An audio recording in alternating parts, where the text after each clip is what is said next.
Coucou les chéris, je vous retrouve aujourd'hui pour vous présenter le deuxième vlog d'octobre, donc la deuxième partie. Donc j'en ferai je pense 2 fois par mois à peu près je pense. Ça dépend de ce qu'il y aura à présenter, donc il y aura toujours un petit peu de bricolage, un petit peu de cuisine, même si c'est pas des trucs de ouf. Puis ma vie à la Réunion, hein, toujours. Ce que je porte aujourd'hui, c'est pas grand chose, c'est juste mon t-shirt, hein, toujours le même. Je faisais pas les vidéos encore quand je l'ai fait celui-là, mais je crois que vous l'avez déjà vu. Donc avec l'épaule avancée, les petits, je sais pas comment on appelle ça, des clous, pas dérivés, c'est pas dérivés, des clous ou des griffes, enfin bon, je sais pas comment ça s'appelle. Bref, je l'avais acheté sur AliExpress.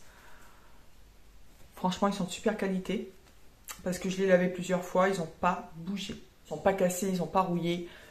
Je peux pas vous mettre le lien parce que ça fait longtemps que je les ai achetés. J'avais refait un t-shirt pareil, noir en jersey viscose. Et où j'ai fait le même principe mais avec des étoiles. J'adore.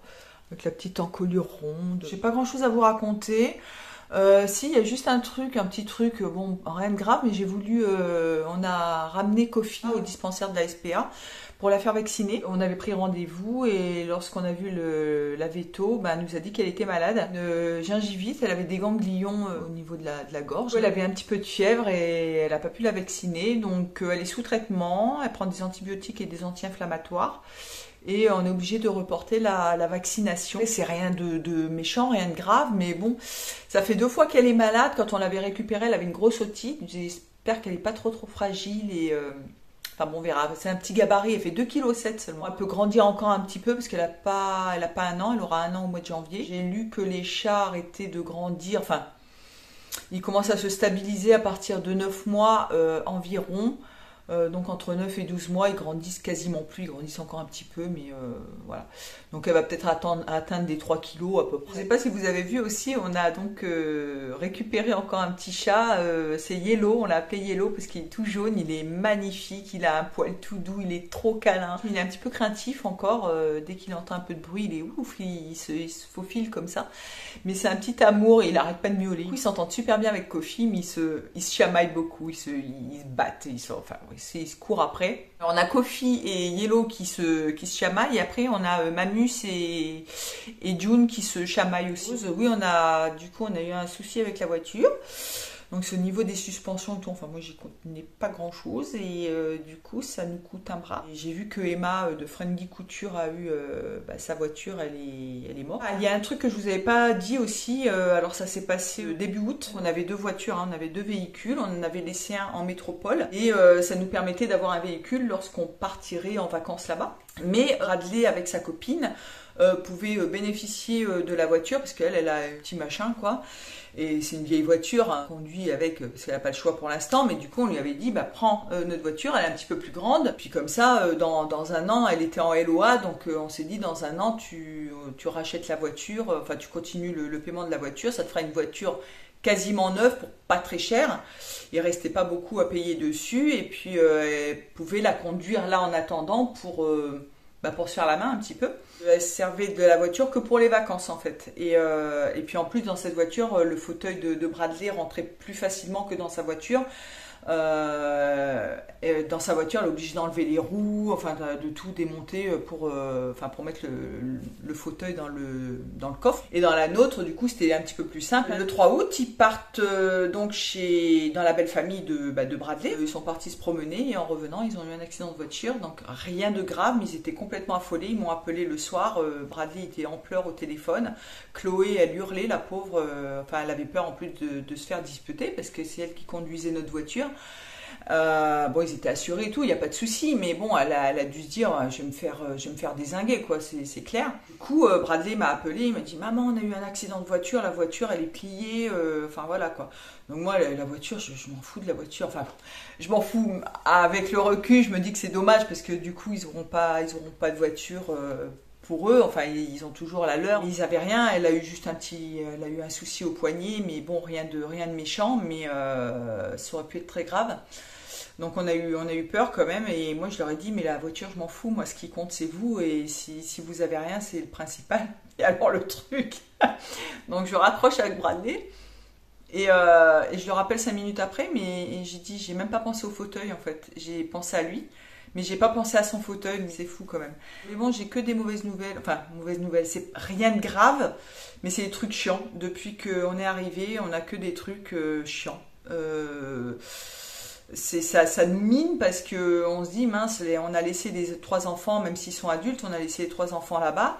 On n'est pas sur place, même si on était sur place, ça ne change rien. Hein. Nous, on était à jouer les tours, eux, ils ont eu leur accident près de Châteauroux. On n'aurait rien pu faire s'il y avait eu quelque chose de grave. Mais on se dit, on est de l'autre côté du monde là et on peut pas vraiment les aider, on peut pas aller les voir et tout. C'est vrai, c'est assez pénible. Et voilà, il y a des petits trucs, qui sont chiants. Alors à chaque fois, je leur dis, mais est-ce que vous auriez une bonne nouvelle à m'annoncer? Ça serait pas mal quand même. Hein. Pour la voiture, on a 2200 € à débourser. Ça pique, ça pique, ça pique. C'était pas prévu. Nous, on avait prévu de débourser ces sous éventuellement pour faire des travaux. Je vous dis là, c'est un petit peu en stand-by. Là, on est en train de travailler un petit peu pour finir la cuisine. Donc, je vais certainement prendre un de mes meubles qui est en bas dans l'atelier. Oui, on n'a pas calculé en fait, parce que comme il est plus long que les éléments qui sont dans la cuisine, c'est des 120, 125, 127, là, un truc comme ça, de longueur. Ceux qui sont dans la cuisine, ils font que 80, mais on a mis que 4 pieds. Et du coup, comme on a mis du poids dans le meuble, il s'affaisse. Donc, on a tout retiré, tout ce qui va à l'intérieur. On va prendre ce meuble-là, parce qu'en plus, on a l'arrière, vous savez, l'espèce de carton qui sert à rien, qui se plie en deux, là. Et du coup, il est complètement plié, il va faire sauter ça. Et on va mettre ce meuble-là au niveau pour mettre l'évier. Et on n'a pas besoin vraiment de fond pour ce meuble-là, parce qu'il y a toute la tuyauterie qui passe. Je pense qu'on va s'y atteler les prochaines semaines. Hein. Je pense qu'on va pas trop tarder. On va être sans évier pendant un petit moment, je pense, mais enfin pendant quelques temps. Donc là, je vais vous laisser. Je pars à la couture. Je pars faire de la couture. Je vous invite à vous abonner si mes vidéos vous plaisent. C'est gratuit. Pour une fois qu'il y a quelque chose de gratuit dans la vie, abonnez-vous. J'ai vu qu'il y a encore des gens qui me regardent et qui s'abonnent pas. Cliquez sur le pouce bleu, sur la cloche. Guiling, guiling, guiling. Je vous fais des gros bisous les chéris. Je vous dis à très très bientôt pour de nouvelles vidéos, couture ou pas couture. Bisous, ciao ciao. Salut à tous. Ça fait pas longtemps que je suis réveillée. J'ai déjà chaud, j'en peux plus. Je suis en train de faire un gâteau aux pommes, amandes et citron. Parce qu'on a des invités. Enfin, on a l'ami, le maraîcher de mes beaux-parents et ma nièce. Et du coup, je fais un petit gâteau comme ça, voilà, pour le plaisir. Donc, je fais un micmac, hein, comme d'habitude. Alors, j'ai un perle de lait au citron qui me reste. Je mets du bicarbonate de soude, du sucre, farine, citron. Je vous mettrai toutes les quantités. De la poudre d'amande. Je monte les blancs en neige. Après, je vais fouetter les jaunes avec le sucre. Et actuellement, je suis en train de faire, alors c'est que le début, rôtir mes pommes au Ninja Foodi. Voilà. Si j'ai fait blanchir les jaunes d'œufs avec le sucre, donc je les bats bien fort au fouet. Donc petite astuce pour pas s'amuser à laver les fouets à chaque fois, vous battez les blancs en neige d'abord et vous fouettez ensuite les jaunes avec le sucre. Là je vais rajouter le perle de lait.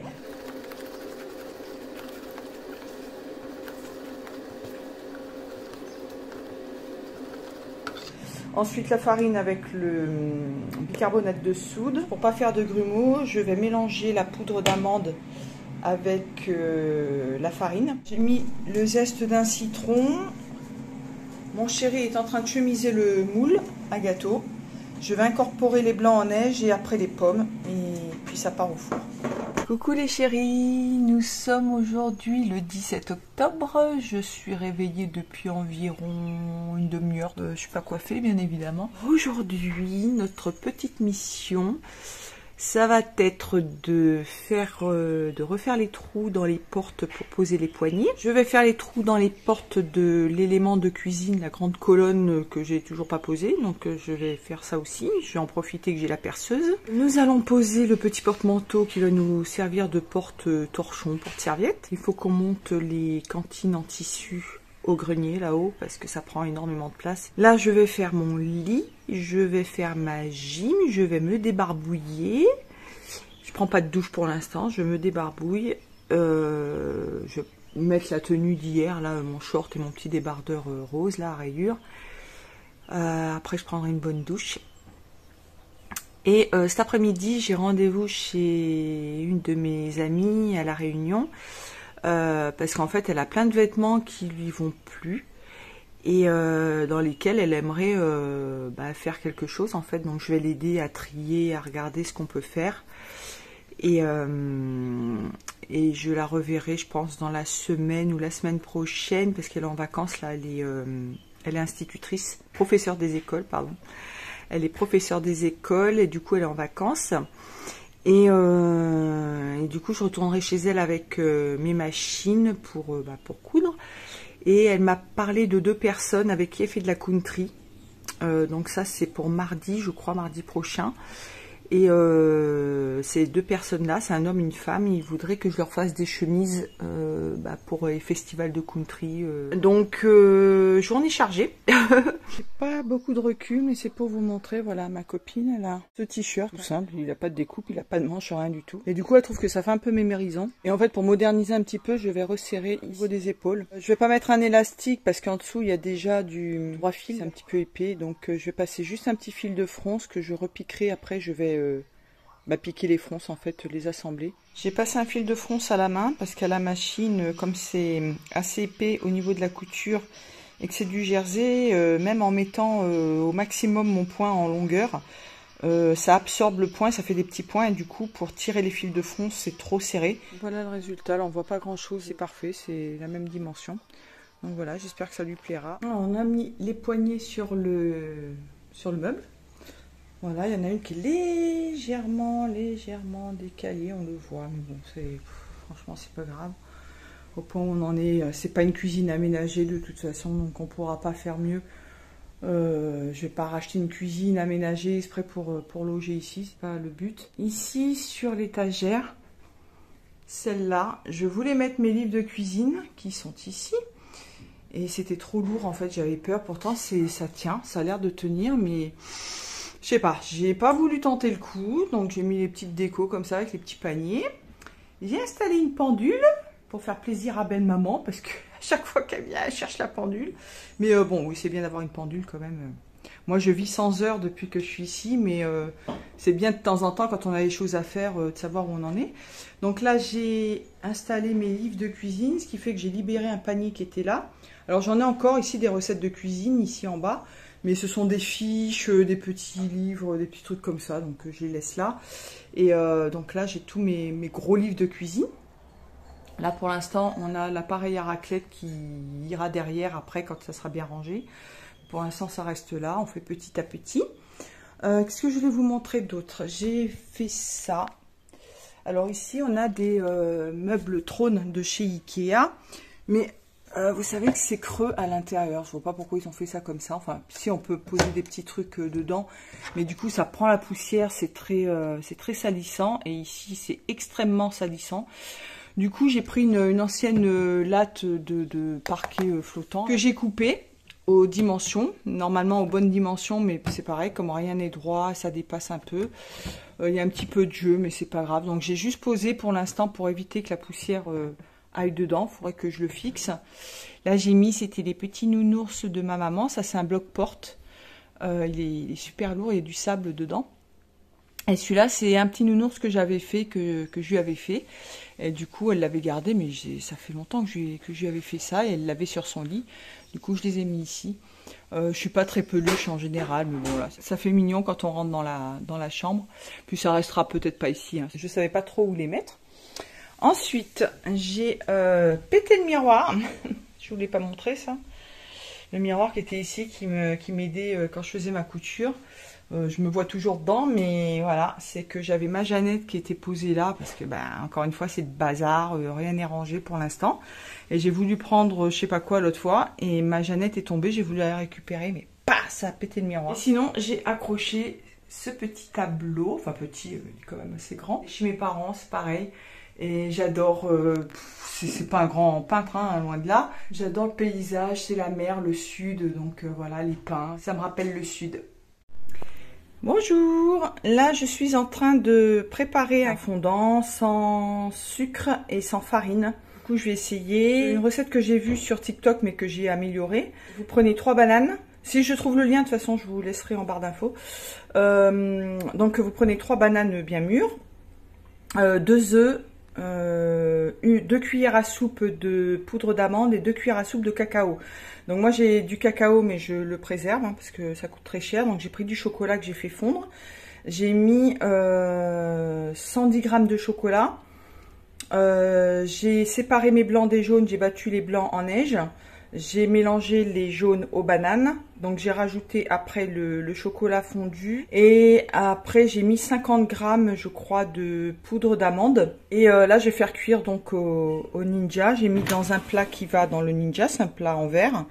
Et j'ai chemisé avec du beurre et du sucre. Et là je vais mettre donc sur fonction bake, donc ça me le met 15 minutes à 160 degrés. Normalement la recette préconise 30 minutes à 180 dans un four traditionnel. Donc moi vous voyez en 15 minutes c'est prêt. Alors j'ai terminé mon gâteau, là j'ai mis une machine en route et je vais faire ma gym. Ensuite je vais prendre ma douche et je vais me remettre à la couture. Je vais faire les boutonnières de ma veste avec les grues.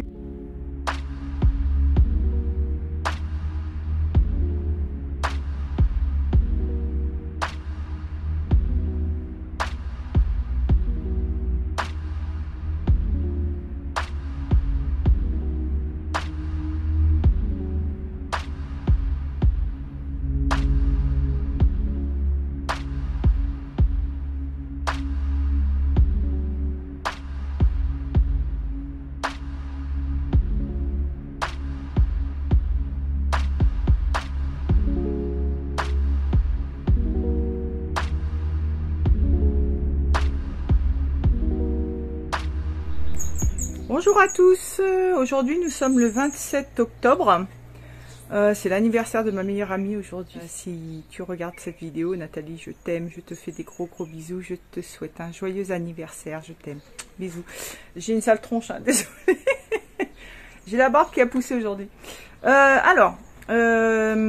J'ai ces lames de plancher que je vais recouper, parce qu'en fait je vous montrerai après, c'est pour habiller 2 petites marches qui mènent à la mezzanine, qui mènent dans notre chambre. Et en fait il y a des trous dans les marches, enfin je vous montrerai ça. Et du coup bah ça va être du bricolage, hein, ça va être fait, enfin c'est ni fait ni à faire. Donc moi je vais continuer dans le dans la lignée, ça sera ni fait ni à faire, mais ça sera, déjà il y aura plus de trous. Et par contre je ne sais pas du tout comment coller ça. Je sais pas si je mets de la néoprène ou de la colle à bois, sachant que là c'est du, je sais pas, c'est du parquet flottant, j'y connais rien du tout là-dedans, mais c'est des lames qui restaient du parquet qu'ils ont mis dans la chambre, donc il restait quelques lames. Alors je vais les recouper, vous voyez, et du coup je suis obligée d'en couper 2 par marche parce que sinon c'est pas assez large. Donc je vais les clipser et je vais les coller ensemble. Là, je vais recouper les petites, je sais pas comment on appelle ça, enfin les joints, pour pouvoir, enfin pas de ce côté-là, mais de l'autre côté, pour pouvoir les caler au fond de la marche. Et après, je mettrai un joint. Alors, voilà, ce que je vous expliquais tout à l'heure, c'est qu'on a des marches comme ça qui ont été faites avec, des grosses planches de bois. Enfin, ça doit être des madriers. Du coup ça aurait été pas mal hein, sauf que ils ont fait des découpes parce que là on a des espèces de tubes d'acier pour tenir la mezzanine. Alors je sais pas comment ils ont fait ça hein, mais bon là on voit les tubes d'acier, sauf que bah voilà, et sur l'autre planche c'est pareil, enfin sur l'autre marche c'est pareil. Donc c'est pas top parce qu'en plus on a les margouillas et tout, plein de bestioles qui vont là-dedans. Donc on doit avoir plein de bestioles sous la mezzanine, mais je veux pas le savoir. Et du coup, comme on avait ce parquet là sur le plancher de la chambre, qui a été posé aussi n'importe comment, mais bon bref, ça c'est encore autre chose. Vous voyez les plaintes, il faudra que je les recolle. Enfin que je les colle, parce qu'elles n'ont même pas été collées du tout en fait, elles n'ont pas été fixées au mur. Du coup, il nous en restait des lattes comme ça et j'ai décidé de faire ça. Alors, ça sera un peu voilà, j'essaierai de repeindre ça éventuellement en blanc, je sais pas, on verra. Mais au moins, ça va cacher les gros trous. Donc, ce que je vous expliquais, c'est que je suis obligée de mettre 2 latte. Donc j'essayais de couper pas trop petit parce que là au final il manquait pas beaucoup. Si j'en mettais une entière, il me fallait un tout petit bout derrière et je voulais pas forcément faire ça. Comme vous voyez, c'est pas droit les planches, c'est très joli hein. Sauf que il va falloir que je redécoupe tout ça à la scie sauteuse pour suivre la forme de la marche. Et je ne sais pas du tout comment coller ça. Je sais pas si je vais mettre de la colle à bois. Je sais pas si ça tiendrait parce que ça c'est pas du vrai bois. Enfin, il y a une espèce de truc un peu, c'est un peu plastifié en dessous. Enfin, c'est lisse. Enfin voilà. Donc je sais pas. Et puis là, une fois que ça sera fixé, là, il faudra que je mette du joint. Voilà. Il faudra que j'équilibre. J'ai laissé un petit espace. Déjà pour les mettre, pour les enclencher, et puis pour pouvoir, que ça puisse bouger naturellement. Il faudra peut-être que je mette du joint silicone du coup. Pas du joint acrylique, parce que le joint acrylique, ça se déchire. En revanche, le joint silicone, ça suit le mouvement, en fait, c'est élastique. Donc je mettrai un joint silicone, puis au moins si je nettoie, comme ça craint pas l'eau, voilà. Je sais pas du tout ce que ça va donner, mais je vous dis, ça suit le mouvement de la... Je suis le mouvement. En fait, j'ai essayé de faire quelque chose de propre avec les moyens que j'ai. Et puis en plus, je suis pas menuisier, je suis pas artisan, je fais... Mais voilà, il y a des choses qui me sortent un peu par les yeux, quoi. Enfin, même là, je sens que ça... Il est pas bien clipsé, on dirait, il ressort. Du coup, voilà, va falloir que j'essaie de faire ça... Puis je transpire, j'ai chaud, j'en peux plus. On a un peu ralenti les travaux là, ces derniers jours, pour deux raisons, parce qu'il fait chaud. Et la seconde raison, c'est que on a eu un problème avec la voiture et ça va nous coûter pas un bras, mais 2 bras plus la peau des fesses plus les yeux. Voilà, 2200 balles. Ça m'aurait payé un billet en première classe pour aller voir mes gosses. Donc ça fait un peu râler quoi. 2200 balles, ça picote. Du coup, on voulait en profiter, profiter un peu de ces sous-là pour faire des travaux pour notre petite terrasse. Enfin voilà quoi. Ça nous ralentit parce que là on n'est pas riche quoi. C'est pour ça qu'on récupère des trucs, on essaie de faire. Mais là il fait très très chaud donc dès le matin. On en peut plus, pègue de partout. Donc c'est un peu en stand-by pour l'instant. Donc pour la deuxième partie, là vous avez eu la première partie d'octobre. La deuxième partie d'octobre, il va pas y avoir grand chose en fait. Voilà, j'ai tracé la forme de la marche. Vous voyez que c'est pas droit du tout, hein. Mais ça suit bien la forme et comme ça j'aurai plus qu'à la coller quoi. Faut que je coupe ça à la scie sauteuse. J'espère que ça va aller parce que ma scie sauteuse elle fait un peu la tronche en ce moment. Alors j'ai un souci. Déjà j'ai 2 délates qui n'arrivent pas à se clipser. J'ai les premières nickel et les secondes là c'est pas terrible. Et deuxième souci c'est que je me suis pas méfiée parce que comme ici tout est de guingois, rien n'est de niveau, rien ne mesure pareil. Du coup les premières, alors j'ai laissé comme un joint de dilatation, ce qui est tout à fait normal, hein, ça faut laisser. Donc là il y a un petit espace et là il y a un petit espace, c'est normal. Sauf que pour la deuxième, il y a trop d'espace et en plus, c'est pas coupé droit. Et donc là, l'espace à combler va être quand même assez important.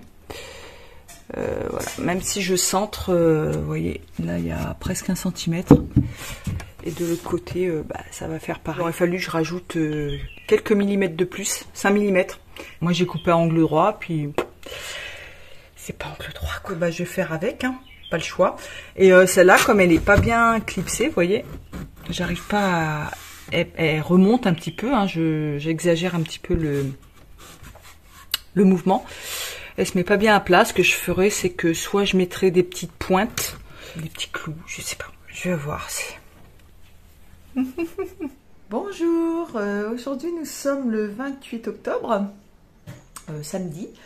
Du coup je suis levée depuis peu de temps, j'ai déjeuné, je vais faire mon lit. Après je vais faire un gâteau au citron noix de coco, donc je vais regarder une recette sur internet puis je vais faire à ma sauce. Ensuite nous allons bricoler un petit peu, je vais couper les planches que j'ai faites hier là, enfin que j'ai coupées. Du coup là je vais faire un essai quand même avec la scie sauteuse pour couper les courbes. Parce que comme ma scie sauteuse, elle est, je sais pas, elle déconne un peu en ce moment, c'est pas terrible. Donc je vais faire un essai. Si ça fonctionne, du coup je ferai sur les planches normales. Si ça fonctionne pas, ben je sais pas, il faudra que je trouve une alternative. Ce matin, on va déposer des tétrapacks là chez notre copain. Et après, on va chez un marchand de tissus, chez Bagnan. C'est un grand marchand de tissus et ça fait un peu caverne d'Ali Baba là-dedans, moi j'adore. En fait, j'ai le copain de ma copine qui fait de la danse country et qui veut que je lui fasse un gilet. Alors au départ, elle m'avait parlé d'une chemise, mais en fait c'est pas du tout une chemise, c'est un gilet d'homme. Et bah il est tout droit, hein. Franchement, je vais pas me casser la tête, il veut pas de poche, il n'y a rien, parce qu'il y a des trucs bien précis, parce que c'est pour un concours. Donc il y a des choses qu'il peut porter, des choses qu'il ne doit surtout pas avoir. Parce que c'est pas en professionnel, c'est en amateur, il me semble. Et du coup, c'est très carré, c'est très précis pour les couleurs, enfin bon, il y a plein de choses qui rentrent en ligne de compte. Donc moi, ça, c'est vraiment tout droit, c'est un gilet d'homme, mais doublé quand même. Je vais lui doubler. Et là, je vais voir ce qu'il y a comme tissu. Je vais partir pour le repérage. J'essaierai de vous filmer un petit peu dans le magasin. Cet après-midi, je ne sais pas ce que je vais faire. Je vais peut-être filmer aussi pour la suite d'une vidéo que j'ai commencé pour vous la publier. C'est pour le short bleu, vous savez, là je vous ai dit que j'allais le refaire parce que il est trop grand. Et du coup là j'ai modifié le patron, donc j'ai filmé pour vous expliquer comment j'ai fait. C'est pas forcément dans les règles de l'art. Ça fera une petite vidéo en attendant un podcast couture plus tard. Puis cet après-midi, je vais me mettre sur l'ordinateur ou ce soir parce que j'ai un logiciel pour travailler un petit peu les patrons. J'y arrive pas, c'est du boulot.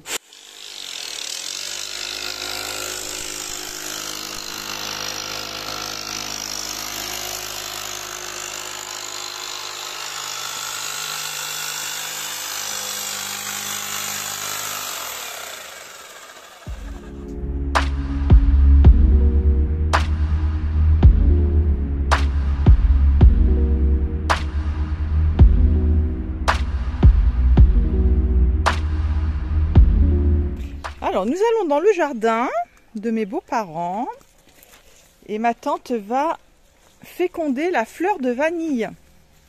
Alors, Tati, tu vas expliquer comment tu fais. Voici la fleur de vanille qui est une orchidée, hein, pour ceux qui ne le savent pas. Et en fait, elle prend un petit cure-dent. Et du coup, tu fais quoi? Je vois pas bien. Descendre la petite. C'est flou, je vois rien. Voilà. Ah, voilà. Comme ça. Voilà. Je prends dans ma main ici. C'est quoi, c'est le pistil? Oui. Je relève. Là. Et je baisse. Et j'attends 2 secondes. Et je lâche. Mais t'as rien à porter en fait. Non. T'as juste, en fait, t'as juste replié le petit bout. Ça, c'est le soleil. Ah ouais. Attends. Voilà.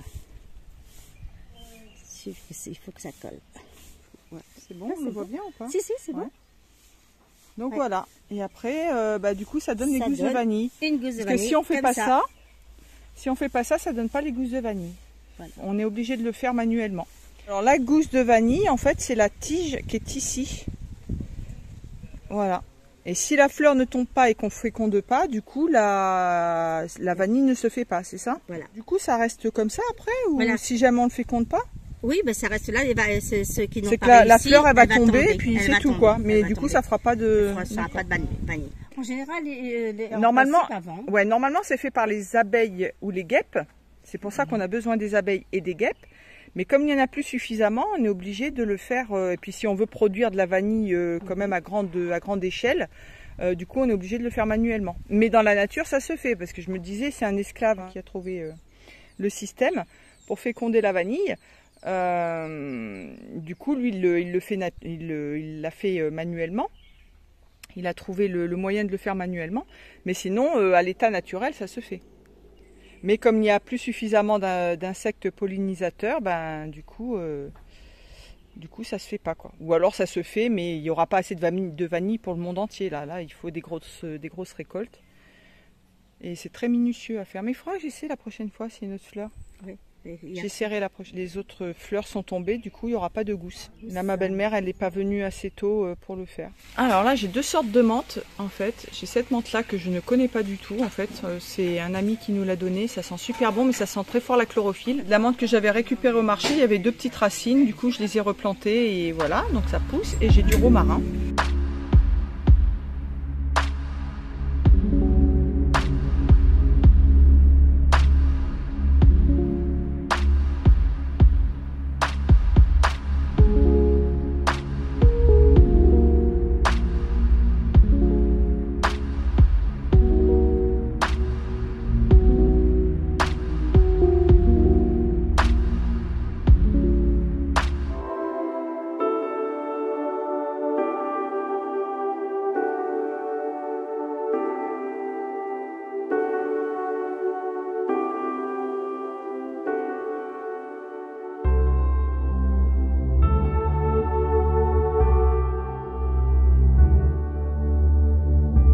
Je vais coller en fait, normalement ça doit pas être conseillé quand on fait du parquet flottant. Je sais même pas si ça se fait en fait, mais moi là je vais le faire pour être sûr que ça tienne bien. Je vais coller les deux plaques en même temps. Donc je vais prendre de la colle à bois, voilà, que je vais coller. Donc ça aura le temps de sécher jusqu'à ce soir à peu près, ça c'est assez rapide. Ensuite ce que je ferai, c'est que je collerai ça ce soir, comme ça a le temps de sécher dans la nuit. Alors j'ai pris cette colle là, c'est du joint colle apparemment. Donc celle que j'avais cherchée sur internet, c'était la même marque avec le même descriptif, et il y a marqué objet lourd, c'est-à-dire que comme c'est des marches et qu'on va marcher dessus et que c'est intensif, du coup j'ai préféré prendre ça. C'est-à-dire que apparemment on peut coller des étagères au mur. Moi je m'y risquerai pas honnêtement. Je préfère mettre des vis ou quoi, mais là voilà. Et du coup je vais mettre ça pour coller les marches, enfin les planches sur les marches. Et puis là j'ai préparé également la sous-couche bois, vous savez, en titanin, que je vous avais dit, pour passer ici, et après je peindrai en blanc. Voici ce que ça donne. Alors c'est pas bien peint, c'est pas de la peinture, hein, c'est juste un primaire en titanin, mais voilà ce que ça peut donner. Alors j'hésite, parce qu'en fait vous voyez cette bordure là, voilà, donc c'est du bois, c'est assorti à cette horreur là, c'est comme ça. Mais du coup j'hésite là à peindre, parce que voyez-vous, ça avait été peint là, et une grosse tache sur le bois, et je me dis que pour faire le lien entre ça et ça, j'hésite à le peindre en blanc ou pas, parce que même si ce côté là n'est pas blanc, est-ce que ça va être choquant? Non, pas spécialement, hein Thierry? Moi je pense pas que ça va être choquant si je le peins en blanc, la petite barre là. Après c'est sûr, c'est que là il faudrait... Bah on pourra le peindre après en blanc quand on repeindra, hein. Si tu veux, c'est toi qui vois. C'est toi qui décide. Parce qu'on peut peindre que cette partie si on veut, hein. Comme c'est accroché au mur, on va dire. Si la barrière elle est marron, c'est pas grave. Elle est tellement moche cette barrière, enfin bon bref. Non, ouais, bah, je vais faire ça, du coup je vais le peindre en blanc. Ça sera mieux. Et puis il faudra que je donne une petite couche. Alors là ça paraît très foncé, mais en vrai on voit pas de différence. Mais ouais, ça va être pas mal. Alors, on est à notre jour. J'ai passé une première couche de peinture, donc c'est un petit peu mieux, on va dire. Mais on va laisser un petit peu cet effet naturel pour pas que ça soit vraiment trop blanc par rapport à ce qui se passe ici, le faux plancher, et par rapport aux planches. J'ai peint ici également sur la tranche pour pas que ça fasse trop marron. Et alors comme une gourdasse hier, parce qu'en plus comme ça colle super vite, le colle là, c'est un joint colle, c'est ultra rapide. J'ai voulu le redéplacer, c'était trop tard en fait, et en plus j'en ai foutu partout, c'était la galère totale. Enfin bon bref, je vous passe les détails. Et je vous avais dit qu'il y avait un joint trop large, il y avait trop de, j'avais pas coupé assez long, et je voulais équilibrer entre ce mur là et ce mur là. Et comme une cruche, trop laisser d'espace. Ce qui fait que là, ce que je vais faire, c'est que je vais couper une petite lamelle. Ça va être dans l'autre sens, mais c'est vraiment pas grave. Que je vais coller ici. C'est du bricolage, mais ça va avec la maison. Ça va avec le reste, c'est pas grave. Ça sera toujours mieux que les gros trous qu'on avait au milieu, là. Enfin bref. En plus, vous voyez ici, il va falloir que je mette du joint. Enfin, ça va être très très long à faire. Et ce que je vais faire, c'est que j'ai eu l'idée de mettre des plinthes comme ça. Et je croyais qu'on en avait, mais on n'en a plus. Je pensais que j'avais au moins une plinthe, une chute de plinthe, mais je n'en ai pas. Et je peux pas en acheter parce que c'est vendu par paquet de 5 ou par paquet de 10. Je vais pas acheter un paquet de 10 pour mettre deux petits bouts de planche ici. Et pour rappeler un petit peu le haut, je vais couper carrément dans de la planche comme ça. Et je vais faire la hauteur d'une plinthe. Du coup ça sera pas bombé comme ici, ça sera pas arrondi, ça sera droit comme ça, mais je pense que ça sera pas mal, ça sera toujours mieux que ce que c'était avant. Donc là j'ai coupé ça et après je vous montre la suite. Et voilà, j'ai fini. Alors c'est loin d'être parfait, on est bien d'accord. Là il faudra que je mette du joint, j'ai pas le choix. Là il faudra que je jointe tout partout là pour que ça soit propre, que je peigne le dessus, mais voilà, c'est toujours mieux que ce que c'était. Je vous avais montré qu'il y avait des gros trous. Et il y avait même des endroits, alors là c'est pareil, j'ai fait le petit rajout que je vous ai dit tout à l'heure. Pareil, il faudra que je mette un petit morceau de joint. Ou... Là, il n'a pas voulu bien se clipser. Je ne sais pas pourquoi. Bref, on s'en fout. Mais ça tient, c'est bien collé. Là, je viens de coller, hein, c'est la dernière, ça tient déjà. Hein, ça fait quoi 2 minutes, même pas. Ça fait 2 minutes que j'ai collé. Donc là, il faudra que je mette du joint aussi, du joint là. Et voilà, ça fait propre quoi. Ça fait propre. Après la deuxième couche de peinture, bien sûr. Et pour boucher les trous, là-dedans, les gros trous, parce que ben là, en fait, la plinthe, si vous voulez, comme elle est plus petite que le joint de dilatation que j'avais laissé, du coup, j'ai bouché. Je me suis pas cassé la tête. Et en fait, on avait récupéré, on s'était dit que ça pouvait peut-être servir. La mousse expansive, vous savez, quand vous mettez de la mousse expansive, à peine vous appuyez, ça gonfle. Ça veut dire ce que ça veut dire, la mousse expansive. Sauf qu'on en gaspille énormément, en fait. Même si vous y allez tout doucement, vous mettez à peine la moitié. C'est un peu comme un iceberg. Hein. Vous avez un petit bout sur le dessus, puis après, vous avez tout à l'extérieur. On l'a ramassé, c'est du polystyrène, hein, tout simplement. Donc, j'ai comblé avec ça. Je suis contente. C'est pas parfait, je vous dis, c'est loin d'être parfait. C'est mieux que ce que c'était. Je vous remettrai, si je trouve la photo ou la vidéo, je vous remettrai l'avant. Ça n'a absolument rien à voir.